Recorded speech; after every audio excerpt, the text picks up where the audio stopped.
Don't What's fuck it going up. on? Yeah, thank you. Thank you, Phil. You're in limbo. Treason, treason, bang 'em in the tower. Reason, reason, cause I own the power. Treason, treason, make 'em all understand. Reason, reason, cause I own the fucking land.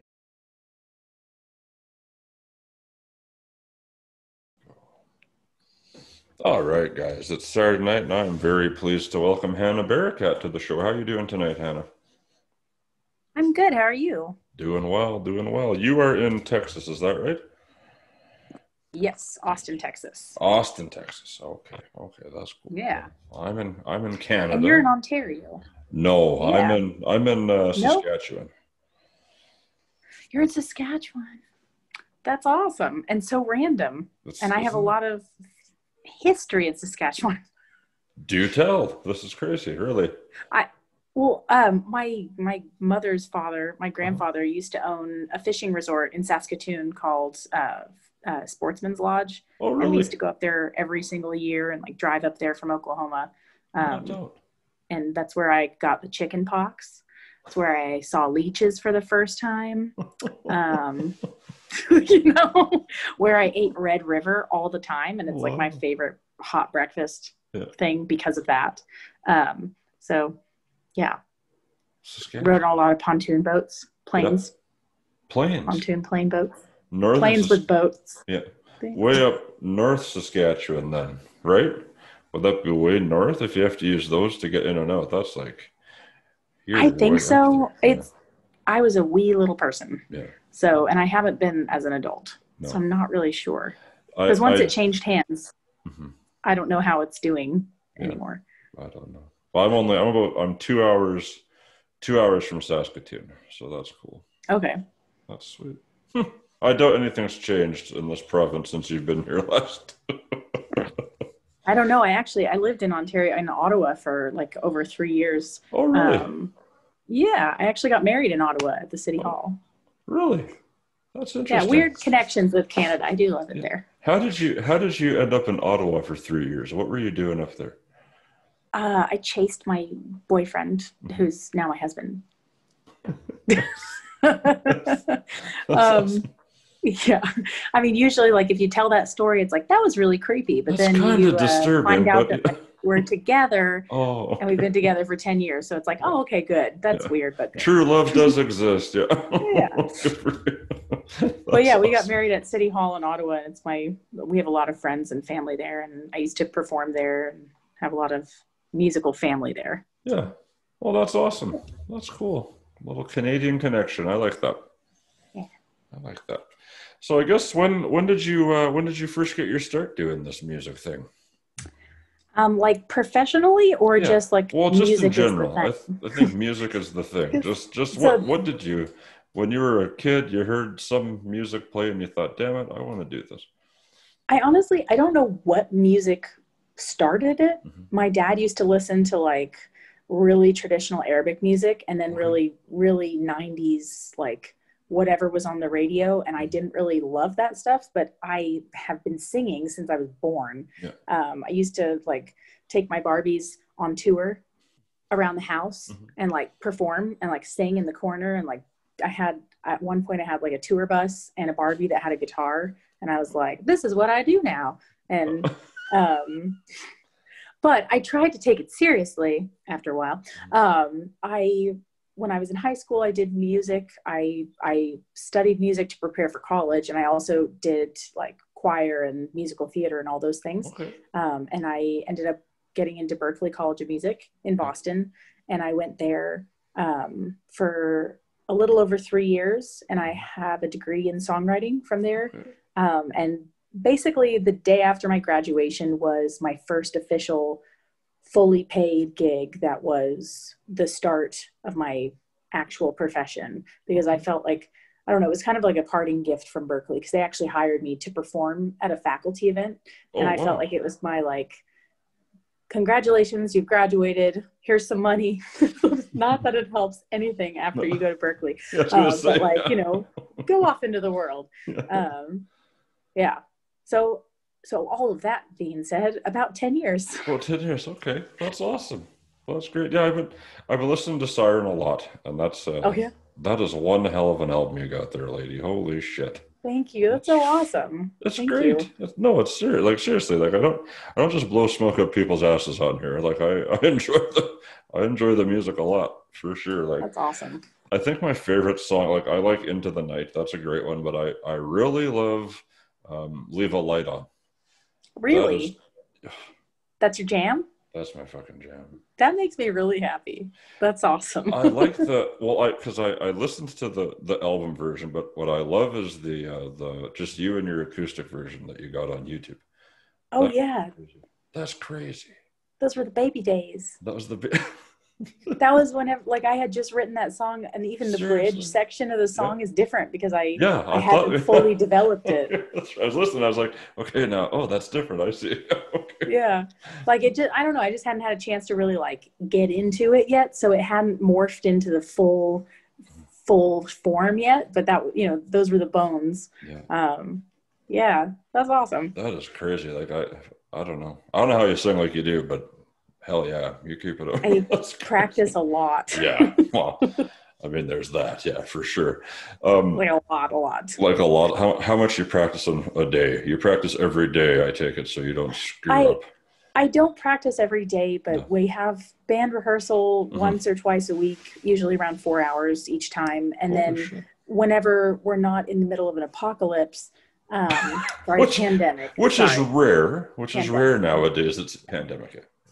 Just, and that and like other things like the political shitstorm, all the things. Oh my God. So when we're not in an apocalypse lifetime, I'm usually performing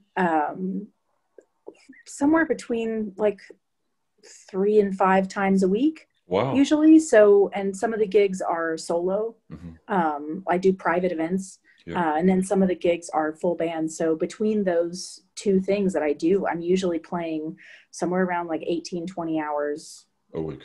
a week. Yeah. Wow. So that's usually how much I practice. Now these days I'm slacking off, and because usually I get paid to do this, and then I don't have to sing in a room by myself. Right. But these days, with work being so crazy, and non-existent, I have to actually practice like traditionally. So Jesus. it's a bit weird. That's weird. It's weird. I don't like it. No, for sure. It's Not as fun. It's not as, yeah. I think this pandemic has completely screwed everyone except me, because I've been just fucking finding amazing guests like yourself on here to talk to because nobody's doing anything.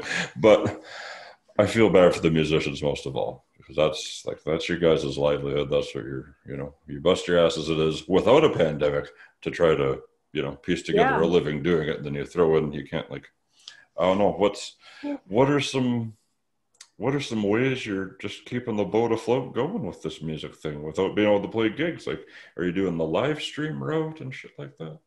Yeah, so my drummer and I, Lisa, my drummer, she is my best friend. Nice. And I'm really grateful and lucky that she gets along really well with my husband. So she lives across the hallway from us in our apartment building. Nice. So she has been here like through the whole pandemic, like through the whole everything, even when we weren't going to the grocery store. Right. Otherwise, I think we all would have killed ourselves or killed each other, something like it was, extreme. Isolation times. Totally. Sorry, that was too extreme. I didn't mean No, to go it's in my house. Dark it's still, time. Yeah, dark. Yeah, it's extreme. Yeah. But so because she and I had access to each other, we were live streaming once a week for, I don't know, I think we did it for almost 4 months. Okay. It was a bit depressing after a while. I loved the interaction. I still love going on there and being able to connect with people, especially finding new people and reaching out to people that would never normally be able to come to one of our shows. Let's say they're in Eastern Europe or something. We haven't gone to Europe yet. So certain connections have been made that are really exciting. But it just kind of, it weighs on my soul. I'm You're a performer. One of those. Yeah, I mean, I'm a performer. This is what I've been like physically training to do my entire life. Yeah. And to not be able to do it in the way that I mean, even singing indoors in a building that's not meant for loud sounds is just enough to kind of hinder my performance, because I'm trying, like, I don't want to bother anybody, but I also have to do it a certain way or it doesn't come out. Like I'm a very loud singer, and some of my songs are really intense. So you can't just be like, well, you can't bring it down. You can't stifle yourself like that. You got yes, I can't. So that's the live stream thing. I mean, we also did a live stream at a venue here in town that was phenomenal, and we had a really amazing turnout digitally online of the video. Yeah, it was a full hour performance. It was our 1 year anniversary. Oh, that's right. I saw that. I saw you post that on Facebook, and you're talking about the company that did it, and it sounded so good. Yeah. That's cool. Yeah. It was really, really cool. And I was, we're planning on doing some more things like that. And on a stage, it was a little bit more freeing, but it's still just a really odd sensation to not be able to, see people's expressions when you're performing, see how they're responding to what's happening in the room. I mean, it's a very emotional thing for me, and my music for me is still very emotional. And I, kind of go through all those emotions in my performance. So whenever there's no one there, I feel like it's a little bit like less genuine, because I don't really know where I'm connecting. Right. Because I imagine when you're up there, you're pouring everything you got out to these people. I try. Well, you do, from what I've seen, you do, and you reciprocate their energy back, because it's just like, holy shit, look at this woman doing her thing, it's just fucking crazy. But doing that to a phone camera or laptops, and it's just kind of like, I could totally see that for sure. Yeah. So on last Thursday, we did a private Zoom concert for a nonprofit called Women Crush Music. Okay. And it was really fun. And there was like this one thing that happened that really like surprised me. We had kind of like a sound man who was doing the in-between, like put you in a green room and then broadcast the performance to the Zoom audience. Okay. And the guy in the green room, I saw his face on the screen the whole time. And I never see anybody. I just see the camera, but I saw him on Zoom, and he was like rocking out. He had his headphones on, he was jamming, and he even clapped a couple times. And I was like, that made me feel so good to have one person in the audience even. And usually performers will tell you that it is horrifying. The less amount of people that are there in an audience, the more scary it is. Like if I've performed in front of like 37,000 people, and in that moment, nothing matters. You can't see one face. Exactly. You don't know. Like, it's fine. But you go and there's like 5 people in the room. Then it's a little like, nerve-wracking. Oh my God. But when you're in a pandemic and you haven't seen anybody's face, and you're playing in front of cameras to see one face, it's like, yes, thank God. Honestly, it made me so happy. It really like sparked something in me. Like, I could even see it when I watched the video back. I was like, oh, I miss this. I miss people. Yeah. I miss people. I miss hugs too. I really do. I know a lot of people are kind of getting more comfortable and a little bit like lax with their pandemic procedure, their daily routine. I can't do that. My father lives nearby, and I have to go see him a lot. And my mom is moving to town. And they're both almost 70. And like, well, you're doing the responsible thing. I'm trying. I haven't seen my parents for like since this all started. I talked to my mom today on the phone. It's fucking brutal. I got 2 little kids here. They can't see their grandkids because they're high risk. Like, I hear you, sister. It sucks. It fucking sucks. It's horrible. Have you done like the drive up? Basically drive by, see grandma. Yeah, we've done that. Like they've come by and they've like stood outside the house, whatever, down by the driveway. We did that a couple of times. But it's like, it sucks. We must really like family suppers or whatever, right? Like, it's like, But yeah, I don't know. The whole thing's just been horrible for everybody. It's hard. And I definitely I can see, I found ways to see an upside to certain parts of this for myself. And I'm lucky that I can even say that, because I know a lot of people, it's just been one thing after another, just a terror. Like, this is a really hard time. And I am not saying it hasn't been hard, because it's been crazy. But I've had a few things that I'm just like, these are holding me together, and they're positive enough that they can keep me focused on something. Right. What were some of those things, if you don't mind my asking?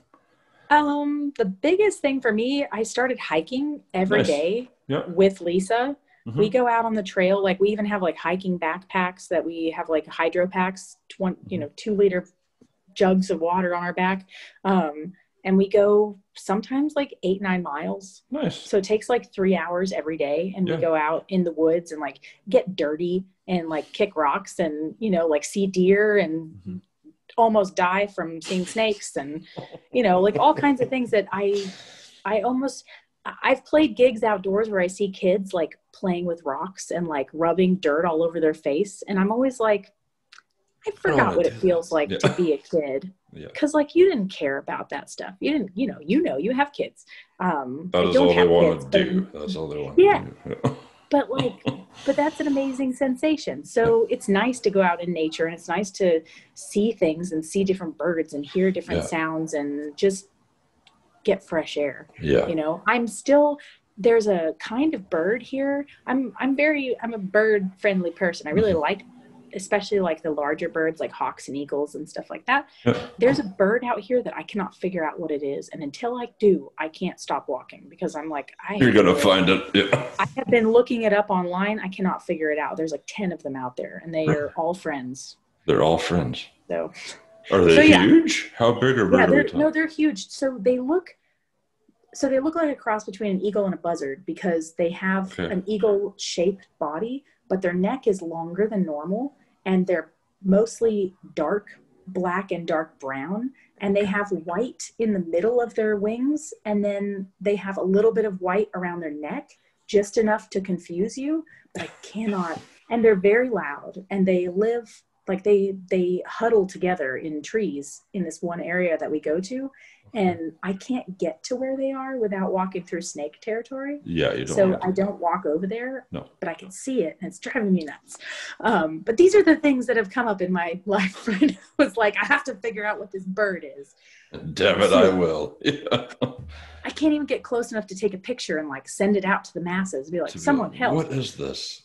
It's not It's not a condor, is it? I don't think so. The closest thing that I found is a Mexican eagle. Mexican. But even still, the white was in the wrong spot, but the shape was right. I'm telling you. You might have found a new species. Maybe. You could name it the Barakat. The Barakat eagle. There you go. I like it. This is make people so confused. Like, is it a bear? Is it a cat? Is it an eagle? It's like the first time I heard a tarantula hawk. I'm like, is it a hawk or is it a tarantula? Well, what's a tarantula hawk? Oh, because Google it. I can't. If it's a spider, I can't do it, bro. No, Google it. No, Google it. That sounds scary. Tarantula hawk is a kind of wasp. Oh, well, that's fine. They're big. I know that. I don't big. They go for tarantulas, obviously. So there you go. It's literally called a tarantula hawk. It is horrendous. But we have those here, so you have to know about it. Christ. So are you talking they're like this? I mean, so they're not as big as tarantulas, but they're very large. But they have like such a strong sting that they can kill large spiders like that, and they love them. So it's a thing. It's a whole thing. So you have tarantulas. I end up researching things I'm afraid of. That's good. It's good to know what you're up against. Yeah. Yeah. 100%. I agree with that. Yeah. So you have tarantulas freely roaming around Texas. Have you ever seen one out in the open? Yes. No, fuck that. Listen, okay, I lived in Canada. I know there's all kinds of weird ass shit. There's no tarantulas, dude. Yeah, but there's those wood centipedes that are like the blonde ones that have like a bajillion. Those are the worst. When you flip the lights on in your basement, they're just like, they scatter. We have those. Yeah, we have those. And you have moose. We have moose, yeah. We have a few moose, but they're whatever. They're cute. They're fine. Yeah, unless you get them angry. No, they're not. They're not friendly, but they're nice to look at. I'm just saying, there's an upside and a downside to all of the places that we live in. I actually, my most horrifying experience with a tarantula was in Lebanon, like in the Middle East. Jesus. One crawled in my bathroom window while I was sitting on my porcelain throne. And it was a very bad moment. You can find the photo on my Instagram. Oh, Jesus. It was as big as my head, and it definitely was murdered that night. No kidding. And not by me. Yeah, I couldn't do it. No. My little Danish roommate killed it. Your little Danish roommate killed it. Yeah. That's crazy. Had to be done. That's I filmed crazy. it. You filmed it? Yeah. It was like really extreme. It was so big. So they kill it with like a machete, like fucking just. No, she put her rain boot, like her knee-high rain boot, through her arm and like put her hand in it and then just attacked it. Oh yeah. Yeah. That's Which honestly, very useful, very resourceful. Quite. Yeah. Well, you have to be. Yeah. The Danes are, I find, they just. Yeah. They'll do what We have to be. what you got to do. Yeah. Just a part of our like survival instincts. Survival instincts. Yeah, for sure. For sure. Jesus, that's fucking wildlife is crazy. Tarantula hawks. I know, and I try to embrace nature, but we have scorpions here too. Yeah. So the scorpions are like they're a problem. They're a problem because Do they get inside your apartment? Yes. I found one on this wall before. And they're always babies too, which is like more of a problem because the babies hurt you more when they sting you. Really? But they're so small. Yeah. My dad had one in his bed. I know. These are like I don't even know how we live in homes. Yeah. How did people ever live out in the nature with that kind of nature? Out in the nature. Like, how did people live? Like, I swear, every time I think of Saskatchewan, I think of leeches. And I'm like, how did anybody ever like take a bath in the river if every time they went in, they came out with bloodsuckers on them? Just can't handle it. I don't know. How did we get on this subject? It doesn't matter. That's how it goes here. That's how we do it on the Limbo podcast. We just talk and see where it goes. It's fine. Like I said, it's a fairly loose thing. It's all good. Oh man, yeah. I have a hard time with that. I had a friend that bought a scorpion as a pet, and I was like, "What in the fuck are you doing?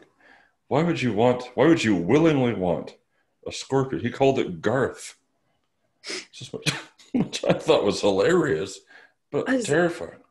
Our neighbors below us have like a 6-foot python, and like I don't. Yeah, I know. That's what I'm just like. They even have small dogs too, and I'm like, how do you feel safe at night going to sleep with your tiny little fluff balls next to your monster python? What are you doing? It's just. I haven't seen it. I've seen pictures, but I haven't seen it, and I don't think I can handle it. Because once I know that it's like underneath me, because it's the apartment below me. So that's apartment life for you, living in the city. That's apartment life. Jesus, 6-foot python too. Yeah. I guess I'd feel pretty safe if I had a python, like a guard python, like a guard. How's that going? Unless it's like Nargile from Harry Potter, it's not going to do much for you. That's right. Yeah, exactly. Just saying. Well, unless you speak parcel tongue, it's not really going to. It's not going to help it. Yeah. No, I don't think so. I don't think it's going to work in your favor. Not in your favor. Yeah. No. Definitely not mine. No, that's hilarious. I don't know. I don't do the creepy crawlies at all, so that's fair. Yeah, actually, out on the hiking trail, one like 24-hour stretch, I saw like 5 snakes, and it was so upsetting because one of the snakes was 6 feet long, and it was quite large. It was a rat snake, not a rattlesnake, but a rat snake. Not venomous, right? It was what? Rat snakes aren't venomous. Non-venomous, Good, okay. But they are aggressive, yeah. And it was huge. I mean, almost as long as the car that we were walking by. It was huge, and it was just on the street. Like, we weren't even in the trail. We were like on the side street, and I was like, I quit. Yeah, that's enough. I got chased by horseflies for like a month. Every time I went on the trail, I had to run. We have those. I imagine everything is bigger in Texas, as they say. Yes. So I'm thinking your horseflies. Yeah, bigger, definitely. Here they're about. Yeah. Yeah. Precisely. It's just like you couldn't even catch them in a jar like this. It's the size of a Buick. It was crazy. I mean, I have a picture of the snake to prove that it was 6 feet long because it was a picture of it next to the car. For scale. Here's the car for scale, and here's the snake. Right. It was a Camry. So I'm like, what's the size of a Camry? Camry. Holy shit. It was like, I mean, every time I see somebody on that street that lives there, I'm like, did you know that there's this? And I show them a picture and they're like, oh yeah, we live here, we know. I'm I've like, seen that one. Where's your gun? Like, I understand now why everybody in Texas have guns. It's like, because the snakes. You have to. I could see it for that. That would make sense. If I lived in Texas in snake country, I'd have a fucking gun too. That's it. If I had a house, for all the times that I've seen people's property and they're like, oh yeah, we got rattlesnakes, I'm like, no, I do not accept. I won't, thank you. I will not have any rattlesnakes in my house. Jesus, that's insane. But it's still fun to come out here. Just saying, you should come to Texas. It's great.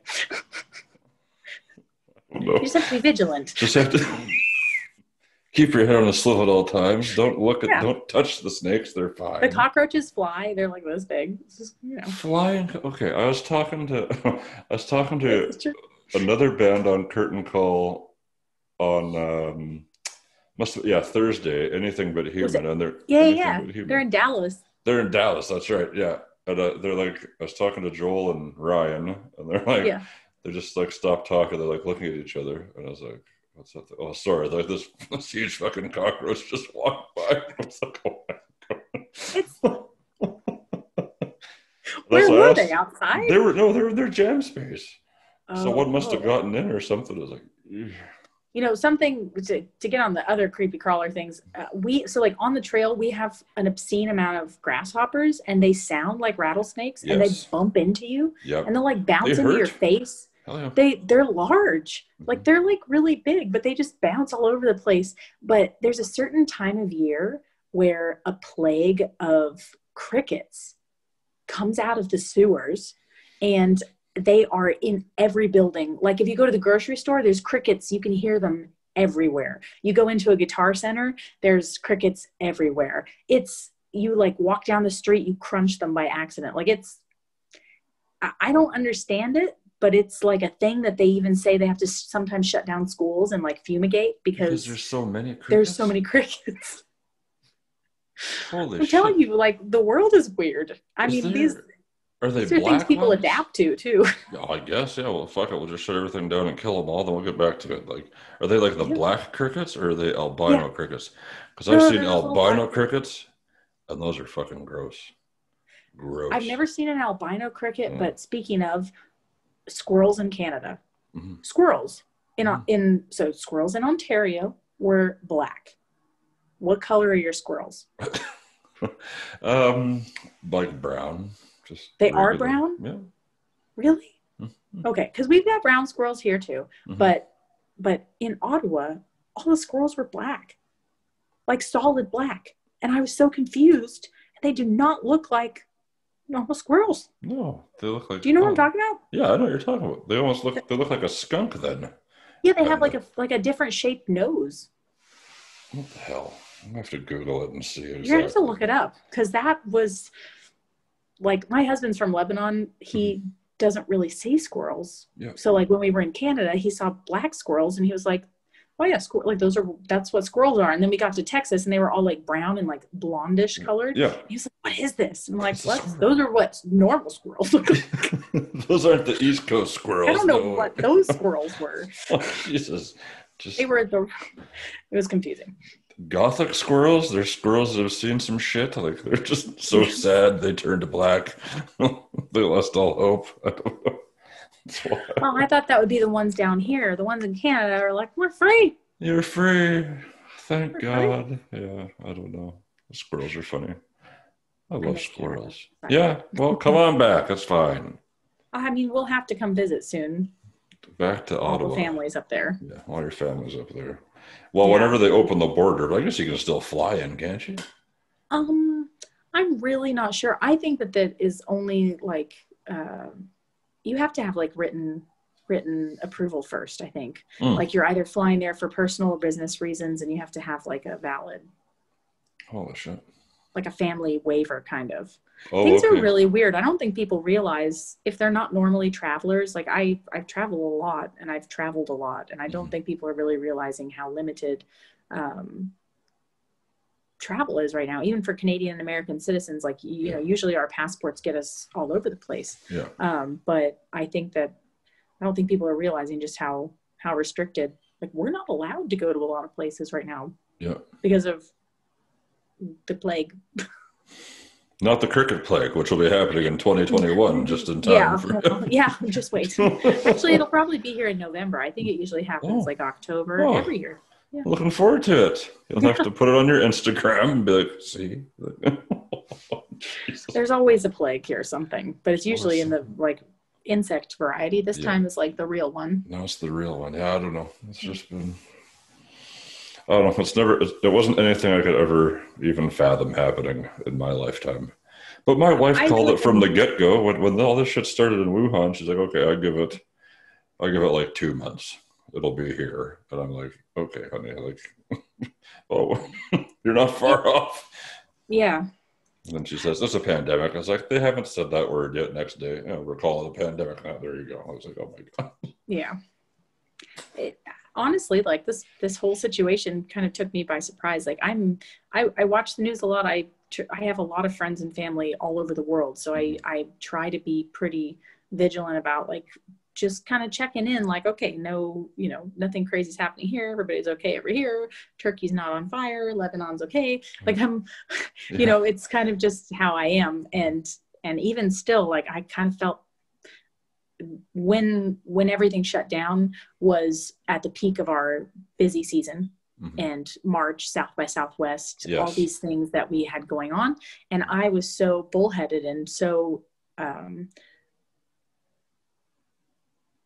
mean, I was kind of engrossed in my own stuff, trying to get everything together. And I am like the mother bear and the coordinator for all these things. So I was really focused on all that and didn't really see this coming. And whenever everything shut down, I was like, wait, what?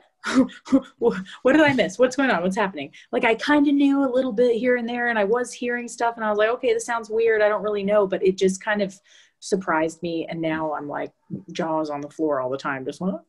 Yeah. Well, and that's just it. And I think I had to stop listening to the news. It's like, I'll check the numbers in my area type thing. But aside from, like, I had to stop listening to the health ministers and shit like that. Cause it's like, I can't keep up with all the shit they're saying, you know? Well, so the only public health announcement that I follow is the Ottawa public health announcers, because go find them on Facebook. It's hilarious as shit. The stuff that they post is ridiculous, and they know they're being adorable. Like, they're using, like, I don't know, like nursery rhymes and stuff to tell people, like, what's going on. It's the best. Do you know what I'm talking about? Have you seen it? I wait for their announcements, because they're like, sorry guys, this is a long one. And then they're like, Jack and Jill went up the hill and blah, blah. Like, it's ridiculous. But they stood 6 feet apart with their social bubbles, and they wore a mask, and everything's fine. They wore a basket. I'll just switch that. Yeah, just put it on their head. It's so I follow that. I mean, I do watch the news a painful amount, and I shouldn't, because I'm probably going to get an ulcer soon just from all the, but it's hard. Like, you want to be involved and you want to know what's going on, but you also feel overwhelmed by it. And it sucks, because I don't think there is anymore a healthy balance to, like, stay involved in what's going on in the world. Things are pretty crazy right now. It's fucked. Don't you on many levels. Feel tired all the time. It's just like, I'm so tired. No, that's true too. I mean, I just wish I could, like, wring people's necks and scream in their faces, like, just love each other. Be nice to each other. Stop being such a dick to each other. Like, it's crazy. Just make this all go away so I can play a fucking show again, please. That too. I mean, wear a goddamn mask and we'll talk later, and, like, it's all going to be okay. Like, just science is real. Science is helpful. Science is good. Like, that's... All hail science. Thank you, Jesus. Yeah, like, I'm a big fan. Yeah, I like science. Science is cool. I do too. I'm going to listen to science more than some fucking, I don't know, internet expert that, you know, gets all their facts from Facebook memes, right? How old are your parents? They're going to be in their 70s soon, yeah. Do they use social media? No. Okay. No. So both of my parents are on Facebook. Dum, dum, dum. They share memes and share links and share things all the time. And I have had to pull them aside so many times and be like, listen, if you share a photograph with words on it, if you share a photograph with words on it and it's something that is an opinion that is not being stated as a fact, share it. It's fine. If that's what you feel, if it's your opinion, cool. Like, it's like saying like, I love it when the sky is blue, like whatever. Sure, yeah. But if it says something on there that's like, supposed to be some kind of fact about a person or a quote from someone, if there's no link to a source, please don't share it, Mom and Dad. And I do this all the time. All the time. I'm like, Dad, hashtags, if there's anything that has a hashtag on it, take a screenshot and send it to me first, because hashtags have weight now. Like there's hashtags that you don't know. Like I had this hashtag circling around on my Facebook page, my personal page, that someone was sharing stuff that had like hashtag white strike on it. And I was like, what is that? Doesn't sound good. Yeah. So I Googled it, and it's like an alt-right, like really, really bad thing. And I'm like, you guys, like if white nationalists are using this, you should not be using this. You should not do it. And if you know, then we have a problem. If you don't know, you need to know. Don't share that. So, wow, I'm getting deep. I'm sorry. No, it's all good. No, it is. It's all good. But it's tricky, you're like some of these things, like I swear to God, every day someone says something that I'm like, what? Yeah. And I have to Google it, and I'm like, oh, so that's what cancel culture is. I swear, I was like, oh, what's cancel culture? Yeah, I know. I cancel things? Okay. Can I cancel stuff? Because I'm going to start, I don't know. I'm going to cancel the alt-right. There you go. Yes. Like, Jesus. Yes. Say no to hate. What's up? Like basic stuff. I put it as, I love everybody, but mainly I like to be just left alone. I don't care. Just leave me alone. I don't like to be bothered. Then you're in the right place. No one's going to Saskatchewan.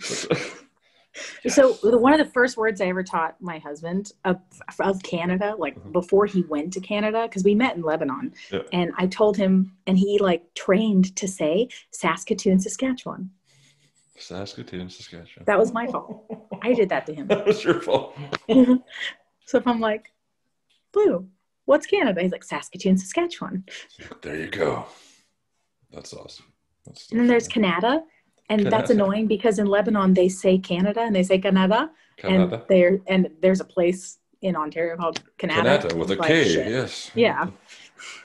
And I'm like, this is getting complicated, especially with people with accents. Yeah. Now try to teach them there, and there, and see if that makes sense for the English language for someone trying to fucking... Honestly, sometimes he corrects me with my English because... That's good.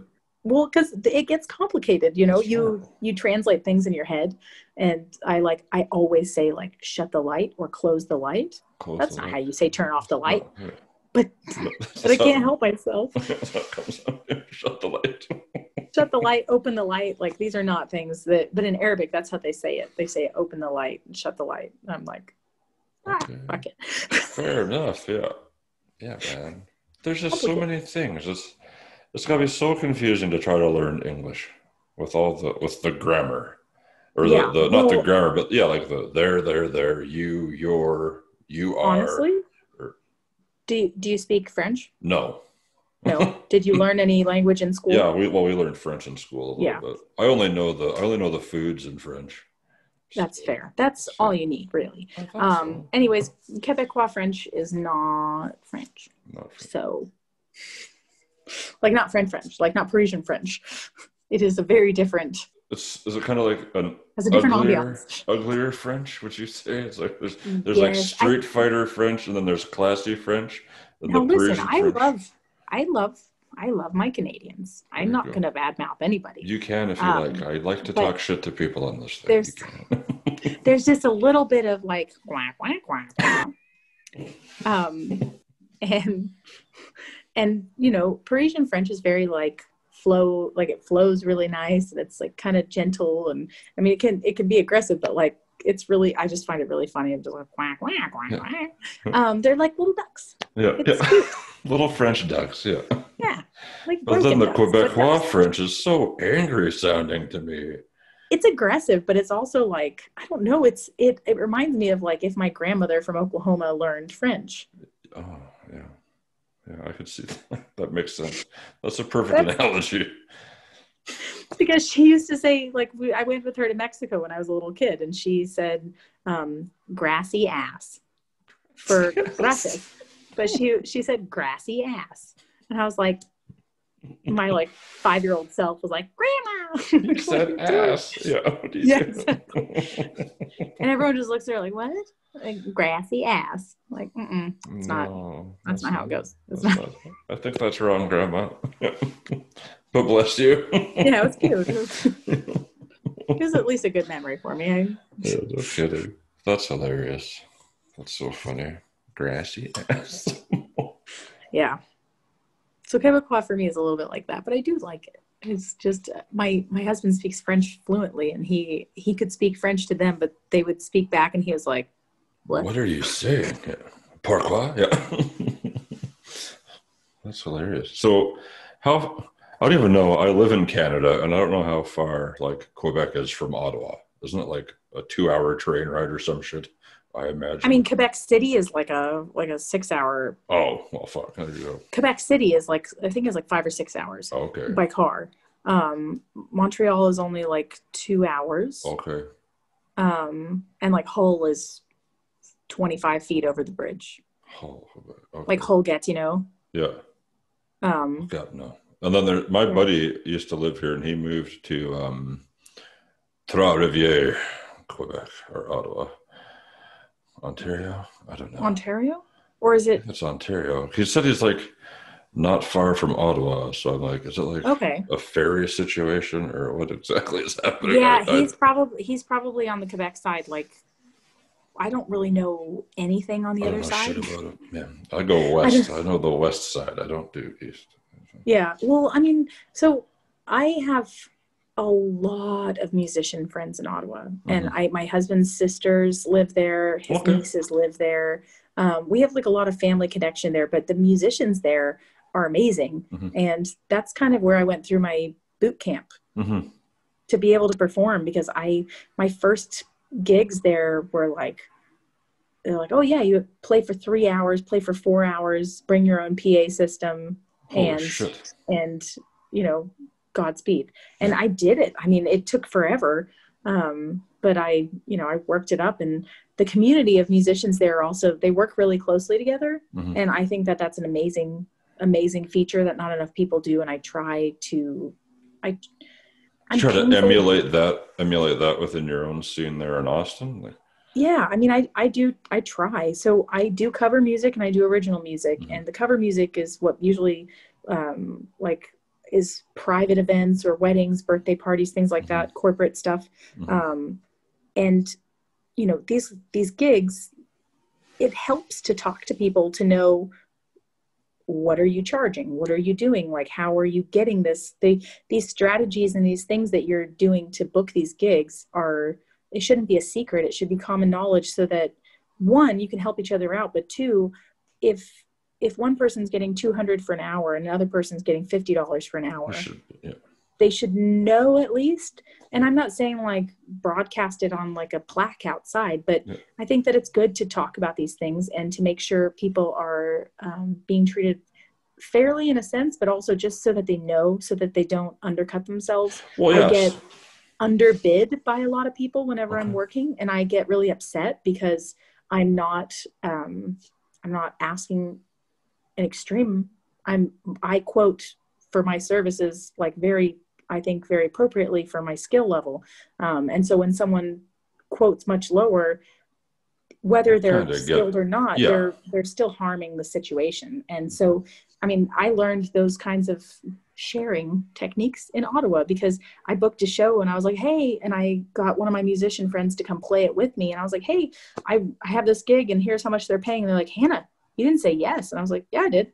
Like, they're supposed to pay you this amount and they're offering you this amount. You need to go tell them no.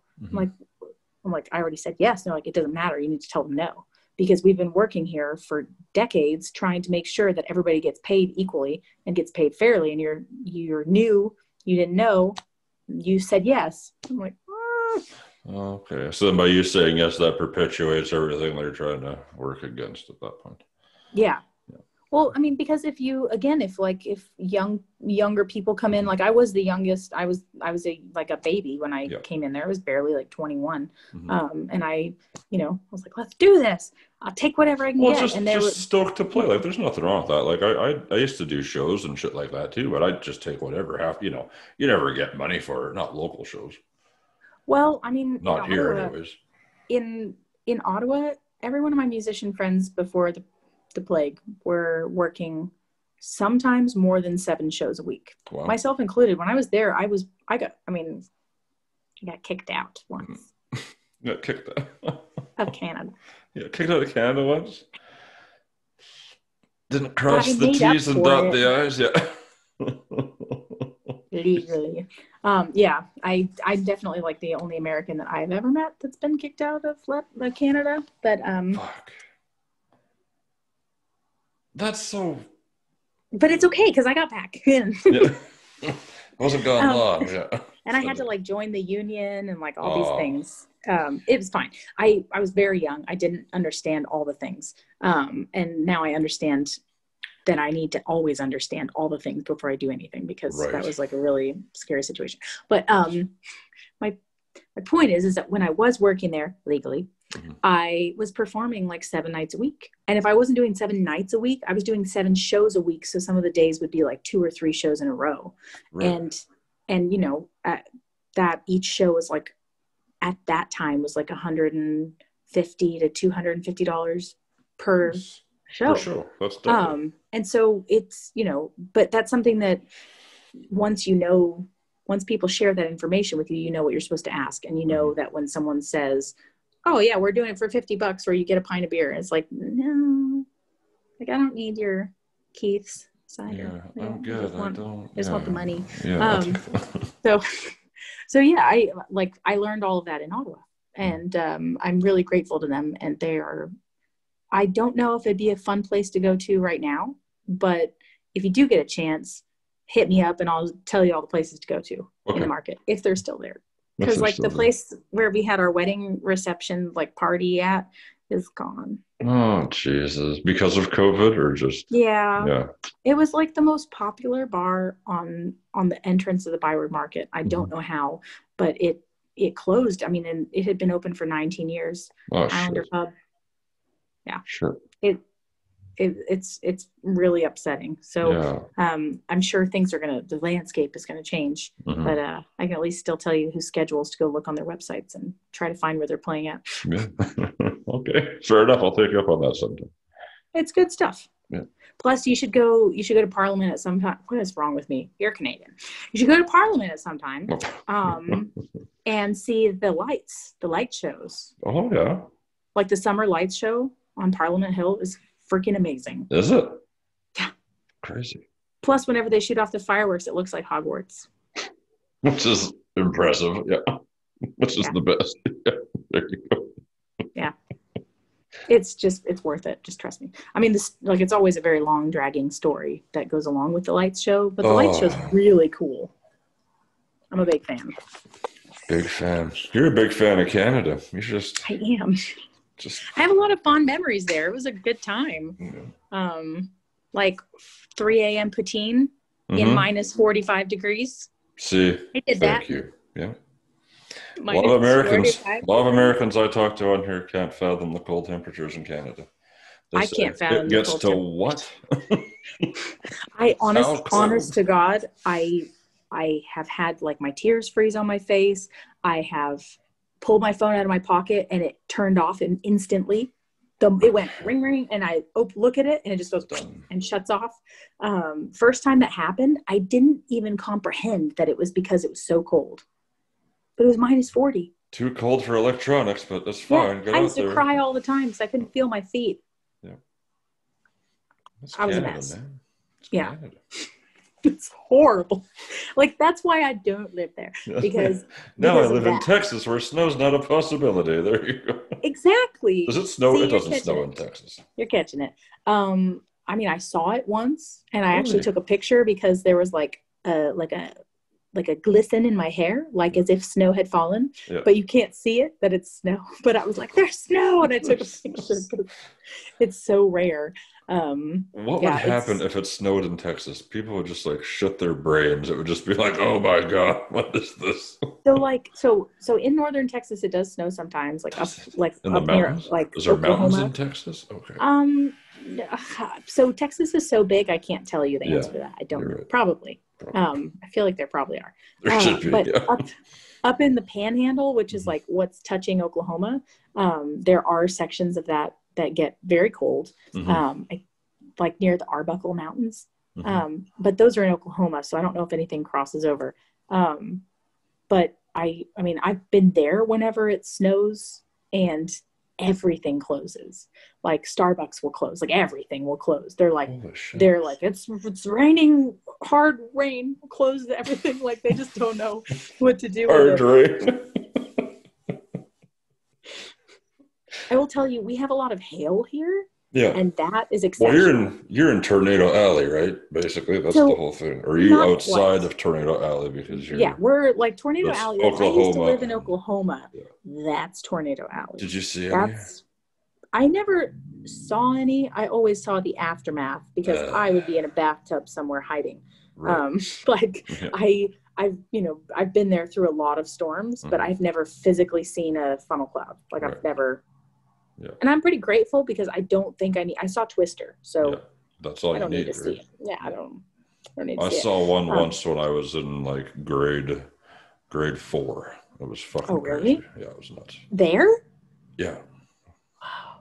That reminds me, like a couple of years back, there were a bunch of tornadoes that touched down in Ottawa, right outside of Ottawa. Yeah, it was like and 4 in or Orleans. something like that. Yeah. And it was craziness. Like my friends were telling me about this tornado. I'm like, what the shit? Yeah. How do you have tornadoes there? Yeah. The only earthquake I've ever felt in my life was in Ottawa. See, I didn't even know that was a thing that would happen. I didn't either until it happened, and I was like, what? What? Fuck was that? Yeah. That was an earthquake. Okay, cool. Yeah, weird things happen. Wow. Weird things happen. Well, I heard recently there's like, so right beside me is Alberta, so Calgary and Edmonton and all that. And I heard that maybe like a month or something ago, a fucking tornado touched down in Calgary. Really? Like, yeah. Or like just outside Calgary, like right by the city. Like that's crazy. You see it all the time. Attention to what the Mother Nature is telling us. Oh, exactly. Everything's shifting, right? So it's just, it's crazy. That doesn't sound good. I don't like it, It's just, on top of all the other bullshit you have to worry about, the political shitstorm, the pandemic, and now global warming. Not now, but the effects of global warming. But it's showing itself, a lot more frequently. Yeah, it's a lot. And with that in mind, I would say for anybody listening, please take care of yourselves and try to find ways to cope, healthy ways to cope, because drinking alcohol and booze just is not going to cut it fully. Not fully. You've got to, I am trying so desperately to find coping mechanisms right now because things are really unstable and I don't do well with unstable. Yeah. We like routine and structure and everything like that. Yeah, I mean, that's one of the only things that's been calming for me. Like go on the hikes, prepare meals, like more on a schedule. It kind of makes everything feel like there is a time for things, Well, just kind of like a purpose, right? Like it's, it doesn't have anything crazy. It's like today I did this, so that was something. Yeah, something. And I really do recommend for anybody that can to go outside more. Like I still take my phone with me, so I still end up looking at notifications and seeing things and checking on stuff, but I live on my phone because that's how I interact with my fans and booking people. That's how I stay connected. But I try more when I'm out there to not look as much. Yeah. And that's nice because it's you just get a little bit of disconnect from all the crazy. Yeah.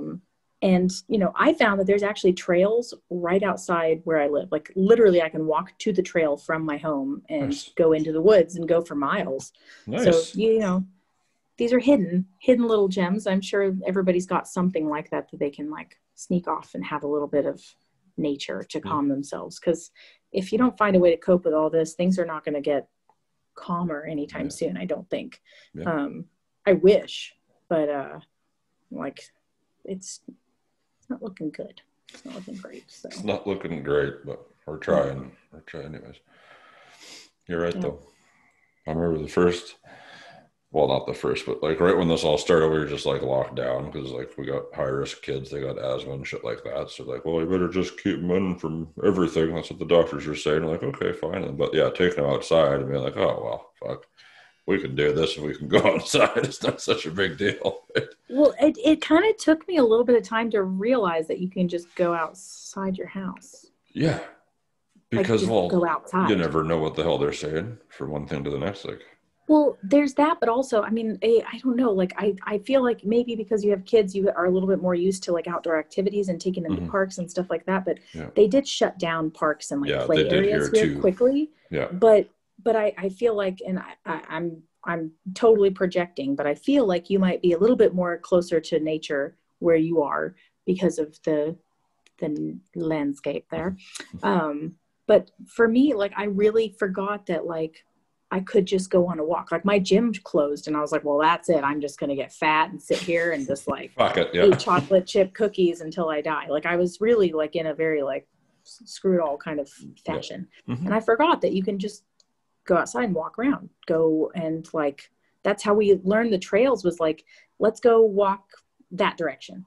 And we walked down there, like, what's down that street? And then check that one out. And like every time we go a little bit farther, and now like we don't care where we go. Like it used to be like kind of almost you felt a little bit afraid. I don't really know why, but now it's like anywhere we go feels like we like we know what we're doing. That's awesome. It's empowering, I guess. Yeah, absolutely. 100%. Damn right. That's good. But I don't think I would have done that otherwise if it hadn't been for this, because I wouldn't have given myself the time to do it. Yeah. Well, you wouldn't have had, yeah, exactly. You would not have had the time to do it. No. Before this happened, I was going like 90 miles an hour and I had no time. Like I would literally walk in the house, throw my clothes off and just throw myself into the bed. And I'm like, husband, good night. And just disappear. Yeah. Yeah. Which is crazy. Now it's a Saturday night and we're partying on Zoom. There you go. I swear to God, I thought today was Tuesday. And I was like, oh, this is going to be fun, like a little Tuesday hang. And then I looked at my husband and my drummer, and they were like, it's Saturday. Like, wow, whatever. It doesn't matter. I think every day is a fucking Monday now for what it's worth. That's exactly what it feels like. Yeah, Tuesday was giving it too much credit. Yeah, it's a Monday. It's Tuesdays are way better than Mondays. Yeah, because Monday's done. Yeah. Yeah. Well, the weekends used to be my busy work time. So not having anything on the weekend makes me feel like it's Monday. Yeah. It's Tuesday. It's Wednesday even. It's very weird. Yeah, I would work on weekends all the time. I did security for a lot of shows up here, a lot of concerts all the time. And now obviously that's not fucking happening. So why not? It's scary. You know, the industry is shifting so rapidly to try to adapt to this, but it's very scary. They could have adapted 10 years ago. Well, yes, but I mean, even so, I saw an article today in the newspaper here, online, not in person, not on paper, but it is a newspaper. I saw this article. Basically, there's a nonprofit organization called Black Fret. They do a lot of really interesting things for artists here. And in some sense, if you are a recipient of one of their grants, it's amazing. How to get to them is very incestuous. It's not a very it's not like you apply. You have to be nominated by members, and it's a very bougie, sounds like some skull and bone shit going on. I mean, I've been to some of the events because I have to go and try to schmooze people and talk to them and tell them what I'm doing and, try to have them remember my name, things like that. It's a weird world, but I've gone to these events. They are going to be hosting some very selective concerts at one of our big Austin City Limits like indoor concert hall. They're going to be doing some performances there, basically curated performances that they decide, 300 guests, and excuse me, tickets are like $200 a person. Wow. And they said it's going to be like pod style. So you and like 5 other people can be at each pod. And it really scared me because I was like, I mean, I had a hard time sometimes going to shows that were like $50, $70, or like, I went to see Breaking Benjamin, 3 Days Grace. Nice. What is wrong with me? It was Breaking Benjamin, 3 Days Grace. Why can't I remember? Dorothy, Diamante, and another one of my favorite bands that I can't remember their name right now because I'm a monster. But they were all on tour together, and the ticket was like $140 to go see them. Yeah. And then the next day I went and opened at the event space that they were performing at. Nice. So it was really fun.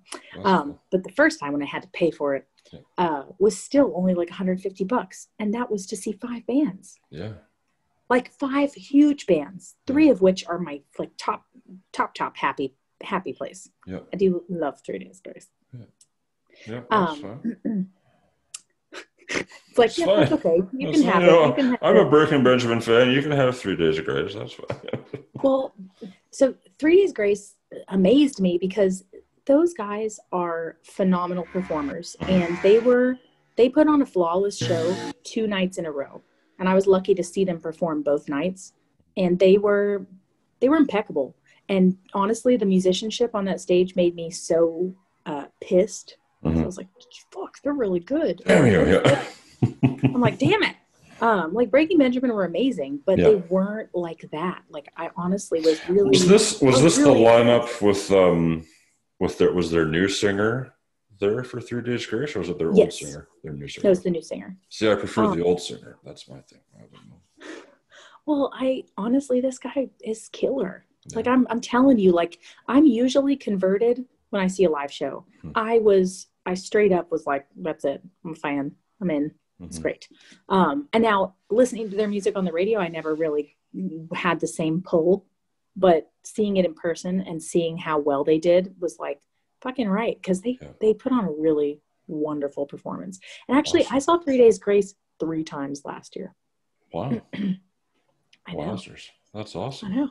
Well, cause they were on tour with Disturbed. Oh, shit. Last year. Yeah. Yeah. They were opening for Disturbed. I didn't realize that 3 Days Grace was that wildly popular. Because they're from Canada, right? I mean, like in America. But you want to know something else? I heard they opened for Nickelback's Metallica. Real popular too. Yeah, I know that. And that's fine. I just see my thing with Nickelback is that they're super good musicians. They're super good songwriters, and all they had to do, all the damn time. That's what I'm saying. They're a fucking hit factory. And all they had to do was write like 4 solid hits and not worry. And there's a license to print money after that. Basically, you know?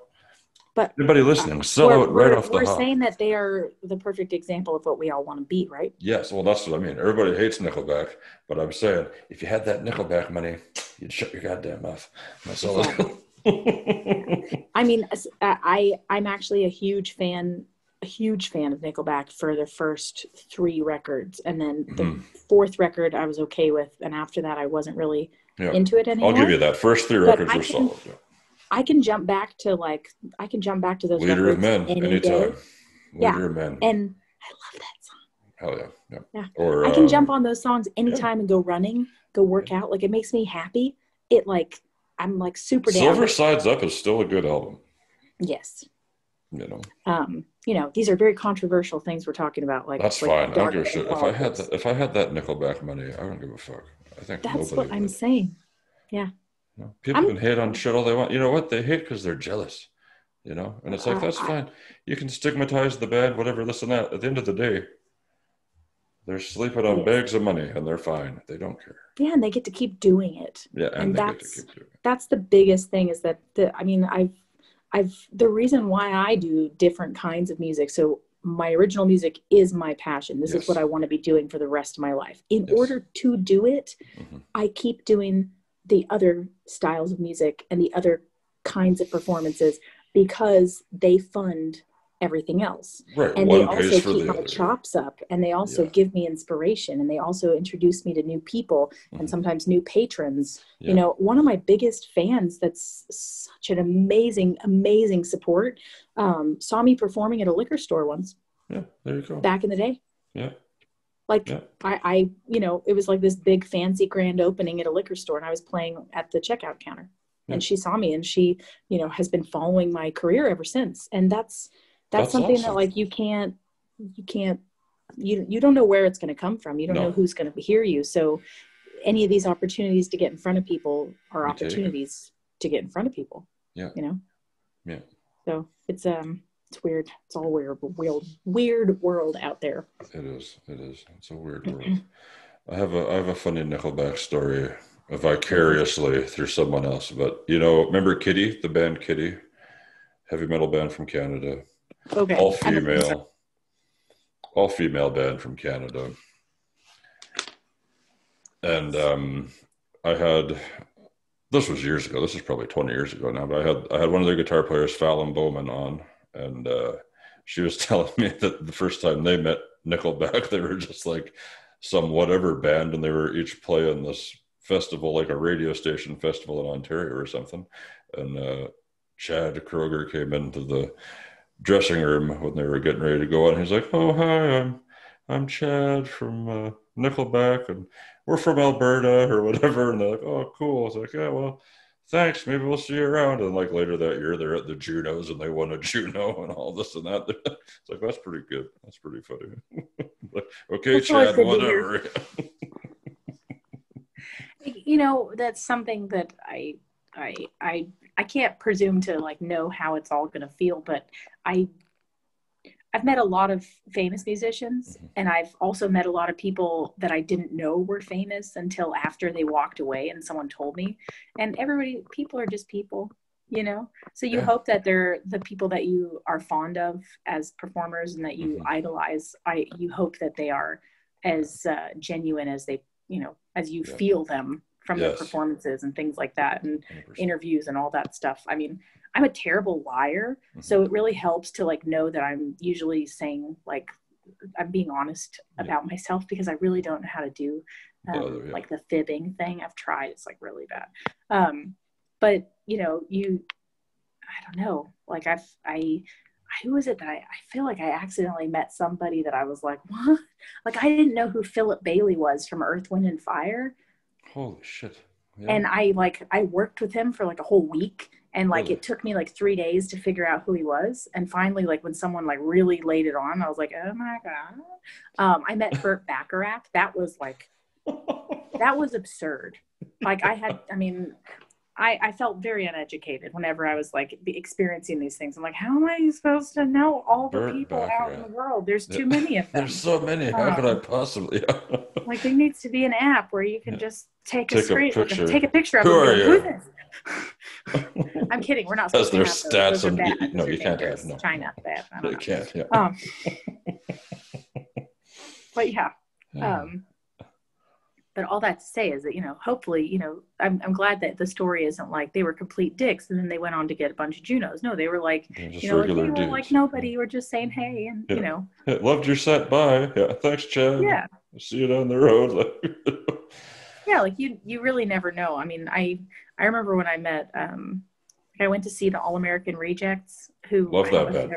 You know who I'm talking about? Okay. Oh, yes, I do. Absolutely. So they're from Stillwater, Oklahoma. So I saw them play in Oklahoma whenever they were babies. And like, I was a baby. I was like 12 sneaking into like a bar, and you have to get the X on your hand and, you know, all that stuff. And I remember seeing them. And then like a couple of years later, they were on MTV whenever MTV still did music, and like VH1 and all this stuff. And I'm like, what? Yeah. It's madness. But they were just a bunch of kids, you know, like people are just people, you know, we're all just humans in the end. Like that's, exactly. Trying to be superhuman, do, you know, amazing things, but it's not. Well, but as music fans, like, you know, we do put musicians that we listen to up on such a pedestal. Yes, It's like, and it this is a very person is dangerous just, place to put anything. yeah, no, it is for sure, 100%. I remember the first, like, I've interviewed some, well, to me, like big people that I've admired and stuff. Like, I interviewed Max Cavalera from Sepultura and Soulfly and all that, and I was like, holy fuck! Like, I remember I was talking to my friends the night before, and I'm just telling them, like, I'm so nervous because he's like one of my favorite fucking singers of all time. Like, this dude's like the man. Like, well, dude, he's just like a person, you know. He's just. I'm like, yeah, fuck, you're right. He was just a dude. He's cool. I mean, the more people you meet and the more times that you get that realization, Yeah. it helps. Yes. But at first it's like, what? I mean, so I think I've become like jaded because of my producer. But my producer is John Moyer, the bass player for Disturbed. That's your producer? Yeah. Fuzz? John Moyer. Oh, John Moyer. No, sorry. John Moyer. Yeah. Okay, that's fucking. Yeah, that's bass player number 2. Bass player number 2. That's right. Fuzz was the first one. John. Yes. Yes. I did not know that. That's crazy. Wow. But John's been with Disturbed for like 13 years or 15 years now. See, I mean, stopped listening to Disturbed after Believe came out. I liked that really? Believe album. Loved it. The Sickness, I'm still a huge fan of. That's a fucking sweet album. And then I don't know. I don't know why. Well, I mean, I think everybody has their own flavor. Like I'm a diehard Evanescence fan. Yes. Amy Lee, love her. But I still can listen to whole records of hers and be like, these are my 3 favorites. Everything else is not no bueno. Like, I can still do that. No bueno. I'm not, like, well, because, everybody has their own style. And sometimes I'm like, this is too much Evanescence style. Like, you guys are just repeating. Like, it feels, and I love them to death. I think she is a brilliant, glorious, trailblazing badass. I want to be her. Like, I'm fine. I'm totally okay being honest about these things. But all that to say, like, I think anyone would, you can have a judgment because it's music. You just have it's subjective, right? Yeah, it does. Like, who the fuck am I? I'm just some asshole. But it's like, I love their first 2 albums for sure. Well, I think people used to take it a little bit more seriously too. Like, you couldn't say. You can't say that. Or like, I listened to Evanescence. Did you say Nickelback? Yeah. Like, you can't, it used to be like something that was like, almost dangerous to be like, I love Mud Shovel by Stained. Like, what? No, you don't. No one does it. I love Stained. I don't give a shit. That's all. You know what? Stained. Sorry to just, I'm not a creepy person, but I was looking on Facebook. I was not on your profile. I'm trying to get the singer for Cold on here, Scooter. And I saw that you were a fan of theirs on Facebook, and I thought, well, that's cool because I am. His drummer lives here in Austin, and I have seen him a lot. Mr. Sam, what the hell's his nice name? Candless. That's it. Candless. Yeah. Yes, but I saw that, and I was like, it's like, oh, Hanna Barakat's a fan. I was like, goddamn right, good. Oh, there you go. That's all. That's my story. I fucking love Cold. They're one of my favorite bands. I mean, I know like Lindsay Manfredi, the bass player, and Sam, the drummer, but like, I don't know them. Yeah. I know what you're saying. Like, to be like, what's up? It's me. It's Hannah. Yeah. Yeah. Like they'd be like, who? Like, we're friends on Facebook. Oh, that doesn't mean anything. Oh yeah. Okay. That's fine. I would love to get him. It's actually, I'm glad you bring that up because like, it's actually, what I was getting at with like my producers, like this big shot, like amazing performer and world traveler, world class musician, like all these things. And like, when I first met him, I was terrified of him. And I was always nervous. And I was like, oh my God, how do I approach this conversation? And like, every time I needed to like talk about what we were going to be working on, I was like, ugh. And now like, I don't even say hi when I text him. Like, I just text him and I'm like, what is the mix? And like, I love him like a brother. Like, I legitimately like tell him I love him when I see him. And like, that's something that, it takes hours and hours of spending time with someone before you get comfortable with them. But like, you've got to remember every time you meet somebody, no matter how cool you think they are in your head, they're just people. And like, it's a thing. And also, the whole like, you'll meet someone famous and they'll like hook you up and like it'll be, you'll be like that. There is no such thing as that. No. I have met so many famous people and I am not famous. Just saying. I'm the obvious. I'm like, this is proof. Look at me. I'm sitting in my grandfather's chair. Look at it. That's sweet, man. Yeah. I wish I had my grandfather's chair. I have a stick behind me. I saw that stick. It's a nice stick. I was looking at it. Is that your trail stick? Use it on your trails? No, it's a stick that somebody carved for me whenever I was a child. Yeah, it is and I keep fancy. it as it has like lots of different things on it. I don't think anyone's ever seen my stick. It has lots of things carved on it. But they made it for me a long time ago whenever I was very little in Wales, in the UK. Wonderful. That's awesome. And I figured I might as well keep a weapon nearby. I used to sleep with a hunting knife under my pillow, so you never know. I mean, there's snakes. No, I stopped doing that because I accidentally punched my husband in the face while I was asleep once, and I realized that I shouldn't have weapons buried nearby. Yeah, you don't want to do that. That's probably a good choice. They don't like getting woken up. Fair enough. No. Fair enough. No, I didn't mean to. I was fully asleep at the time, but I double punched him like 1-2. So after that, I was like, maybe no weapons. Maybe just keep the stick. I told you, women, we gotta be vigilant. You have to be. No, like we do. So 100%. Absolutely, man. Well, keep my stick. There's a lot of bastards out there and bugs, so keep that stick handy. Yeah. I'd put the knife somewhere else, maybe not under the pillow, but within arm's reach for a tarantula. And just... Honestly, that knife's long gone. Good. That's probably. I don't know where it went though, but it's gone. Oh God, what have you done? I know. I really don't know. Honestly, it's been a decade, and I really can't remember where. God, it's for the best. That's funny. Well, my friend, it's been an absolute pleasure talking to you. I had a great time. Thanks, I'm gonna give you the last couple minutes here. You tell us how we can support you during this time, where we can find you online, all that sort of stuff. The coolest thing that you can do for any musician right now is to go find them on all of their social platforms and where they're streaming their music, and give them hearts and likes and share it with your people. For me, like I'm always just trying to reach new fans, new followers, new hearts. Like that's my plan, you know? So sharing with people is the best thing. We're on Facebook, Hanna Barakat Music. Someone has Hanna Barakat and they won't let me have it. So it's Hanna Barakat on Facebook. I'm like, their name is not even Hannah. I'm like, how dare you? I've had this conversation with this person online. And they still said no?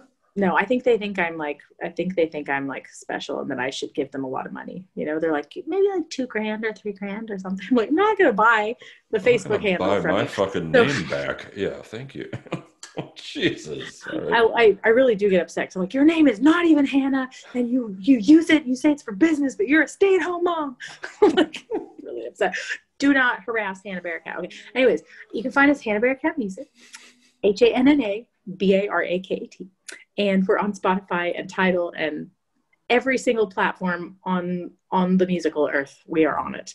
And we have, there's a new tune coming out in a little bit. Dangerous Game. I am really excited about this song. So if you want to stay up to date, follow me on Instagram, because that's where I post most of the fun behind the scenes in the studio stuff with John, which is fun too. Yeah. But support, like I'm like really trying to advocate for all the musicians out there. Like, go find their YouTube pages and subscribe. People don't realize how far that goes far, especially today. That goes far. All those likes, it changes the algorithms. It puts everybody, you know. It does. I mean, people are really struggling, and like advertising and things like that. Things are really strange right now. So anything, you know, giving people thumbs up on their videos, things like that. Those are all really helpful things. You know, and I can tell you every musician out there will appreciate it.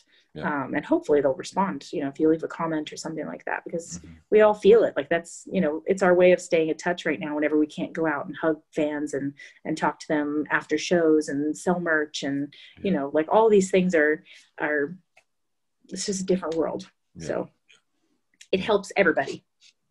100%. For sure. Plus you get to hear music, and maybe you'll even like it. And good music, if I do say so myself. There you go. We try. You do well.